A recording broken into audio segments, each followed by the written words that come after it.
আসসালামু আলাইকুম। আজকে আমরা বানাতে চলেছি ঘরোয়া পদ্ধতিতে পাস্তা। বাড়িতে যে কটা উপকরণ থাকবে সে কটা উপকরণ দিয়ে করলে হবে, বাজারে কেনাকাটার দরকার নেই।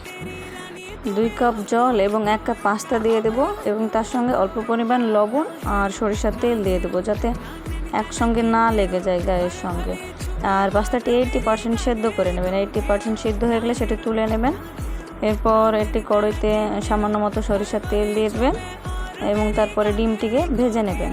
হালকা পরিমাণে ডিমটি ভেজে নেবেন, বেশি ভাজার দরকার নেই। বেশি ভাজলে খুব একটা ভালো লাগে।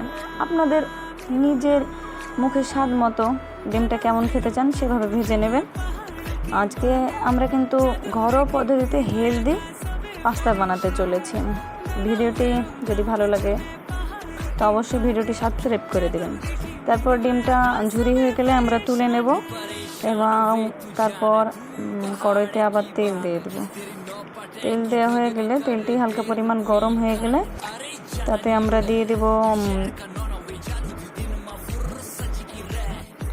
টমেটো কুচি এবং পেঁয়াজ কুচি, মরিচ কুচি। এগুলোকে হালকা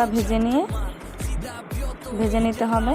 ভাজা হয়ে গেলে তারপরে তাতে লবণ, হলুদ, ধনে গুঁড়ো, লবণটা আপনাদের স্বাদ মতো দিতে পারেন। মরিচ কুচি তো দেওয়াই আছে, আলাদাভাবে মরিচ দেওয়ার দরকার নেই। তারপরে সেটিকে ভালো করে নেড়ে নেবেন। নাড়া হয়ে গেলে তাতে আমরা পাস্তাগুলো ঢেলে দেব। পাস্তাটা ঢেলে নিয়ে সুন্দরভাবে সেটিকে নাড়াচাড়া করে তারপরে আমরা তাতে দিয়ে দেব সসটি আপনাদের স্বাদ মতো দিতে পারেন। কার কতটা মিষ্টি ভালো লাগে সেটা তো আমি আর বলতে পারছি না। এবার সসটি স্বাদ মতো দেওয়া হয়ে গেলে সেটিকে আবার নাড়াচাড়া করে নেবেন।